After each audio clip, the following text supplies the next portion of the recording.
O ministro Luiz Fux, do Supremo Tribunal Federal, pediu para mudar de turma, né? Ele pediu para sair da primeira turma e passar a integrar, ser transferido para a segunda turma do STF. O movimento, se autorizado, deve tirar Fux nas próximas horas do julgamento da trama golpista. Dani. Veja, Sarza, eu só quero externar aqui para onde, né, o ministro Luiz Fux está pedindo para se mudar, né? O ministro Luiz Roberto Barroso era integrante da segunda turma, né? Voltaria para a turma, decidiu se aposentar, há, portanto, uma vaga na segunda turma. O ministro Luiz Fux, indo para lá, herda os processos de Barroso na segunda turma e se soma aos integrantes, atuais integrantes da segunda turma, que são o ministro Gilmar Mendes, o ministro Dias Toffoli, o ministro Nunes Marques e o ministro André Mendonça. Indo para a segunda turma, mantendo a nova linha, digamos assim, de atuação, o ministro Luiz Fux pode ganhar a companhia dos dois integrantes do Supremo indicados pelo ex-presidente Jair Messias Bolsonaro. Porém, ele também ganhará a companhia do ministro Gilmar Mendes, o decano da corte. Ministro Gilmar Mendes, que disse na semana passada que Fux deveria fazer terapia, porque era mal resolvido com a Lava Jato, e que Fux deveria também tomar ali, digamos, assumir as posições. Fux ficou muito agastado, relato feito pela colunista da Folha de São Paulo, Mônica Bergamo, e chegou a dizer que o fazia porque o ministro Gilmar Mendes falava muito mal dele em todos os lugares. O que o ministro Gilmar Mendes respondeu: falo mesmo, mas eu falo de público o que os outros falam em privado. Pelas costas, né? O professor Walter Mairovitch, e esse pedido de mudança de turma do Fux? Diga lá. Olha, eu usaria um termo não técnico para definir isso. É uma remoção envergonhada.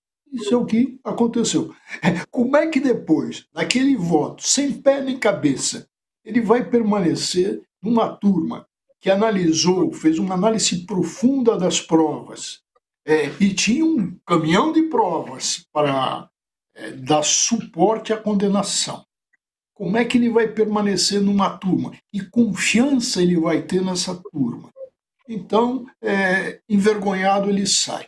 A Daniela bem observou, ele vai para uma turma onde ele tem lá a companhia de dois ministros, daqueles que o Bolsonaro escolheu, dizendo que tomava tubaína, ou queria tomar tubaína com eles para orientá-los.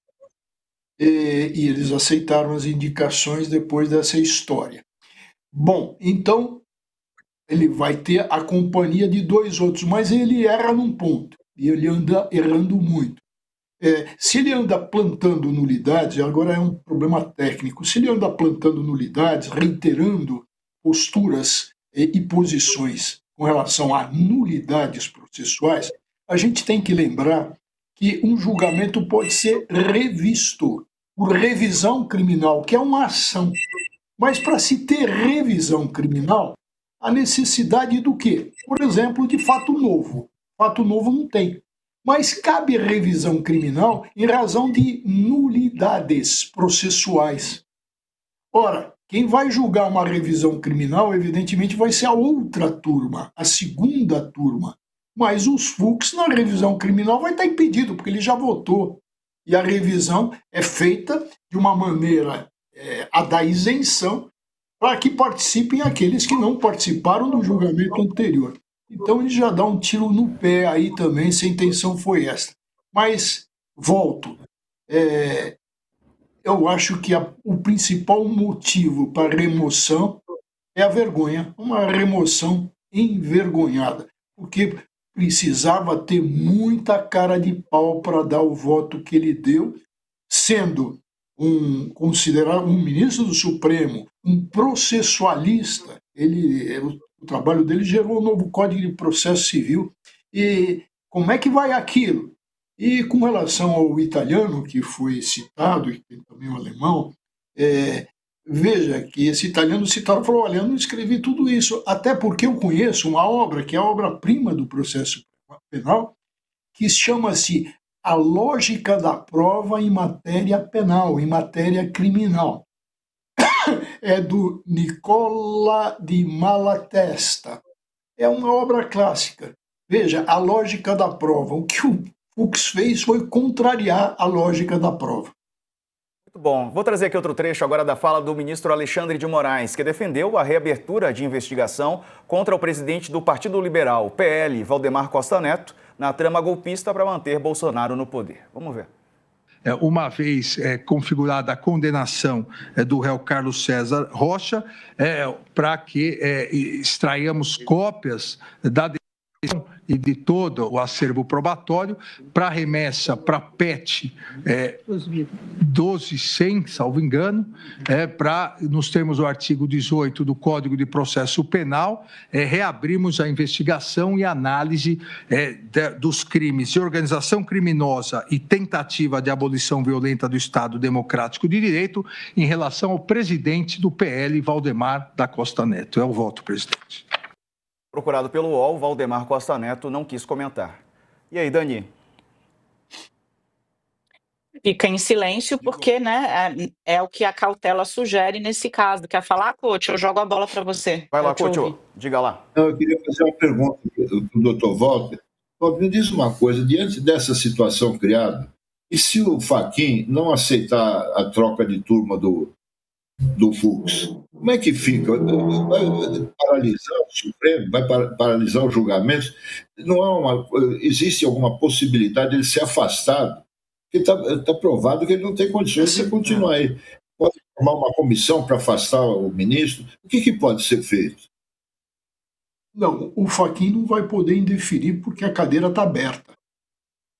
Tem a vaga. E é um direito do ministro de pedir remoção quando tem uma cadeira aberta. Então ele só vai atuar formalmente, ou seja, formalizando essa remoção.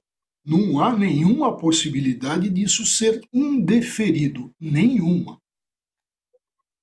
Dani, quer complementar, falar sobre o Moraes e o voto em relação ao ao presidente do PL, Valdemar Costa Neto? Vamos lá, o ministro Alexandre de Moraes então diz, se este personagem, como eu estou condenando, né, este personagem que trabalhou para o PL, quem pagou este personagem, o presidente do PL, precisa voltar a ter a conduta analisada, por óbvio, né, porque se eu estou dizendo que este contratado com dinheiro público do fundo partidário foi contratado para cometer um crime, quem pagou por associação óbvia, precisa ter a conduta reanalisada. A Polícia Federal pediu o indiciamento de Valdemar da Costa Neto à PGR naquele momento, no momento em que formulou a denúncia, não encontrou elementos suficientes ou entendeu que não havia elementos suficientes para denunciar o presidente do PL, o que não impede uma reanálise diante da conclusão do caso. E é isso o que o ministro está indicando e que até o momento foi acompanhado. Então, assim, abre uma nova frente, dessa vez sobre o uso do dinheiro público, porque o fundo partidário decidiu-se, né,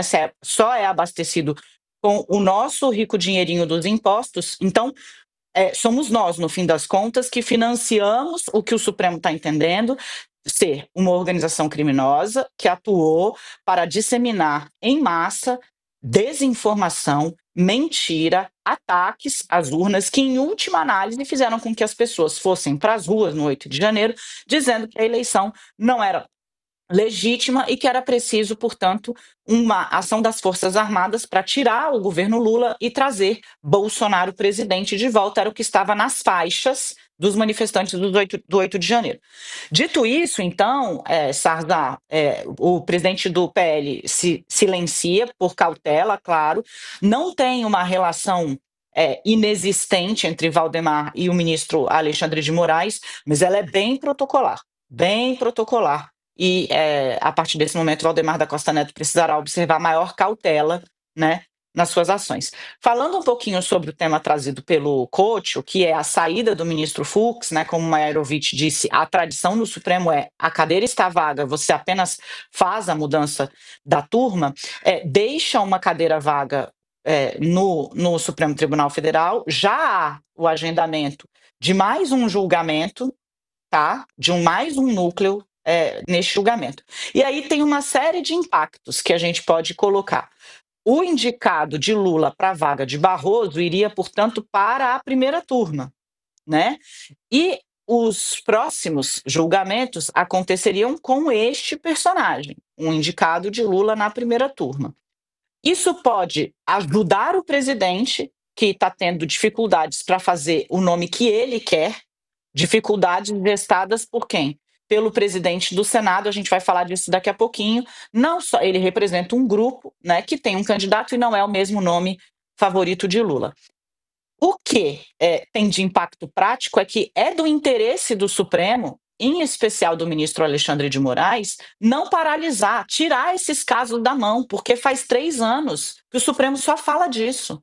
Quer dizer, 3 se a gente pegar a partir do 8 de janeiro. Se a gente lembrar que o inquérito nascido, né, inquérito das fake news, que foi mudando, virou inquérito das milícias digitais e tal, ele começou ainda sob a administração Toffoli no governo Bolsonaro, faz anos. A verdade é que nem o próprio Supremo aguenta mais tratar desse assunto e dessas mesmas pessoas. Eles querem finalizar o processo.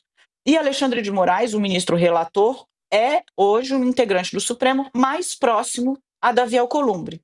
Então, assim, é uma mudança que Fux faz, mas que pode, de certa forma, até ajudar a construir logo, dentro do Senado Federal, uma solução para esse impasse que está instalado em torno da indicação do Lula, de olho o quê? No bom funcionamento, no bom trabalho do judiciário, e não interromper a análise desses casos no meio, Sarza.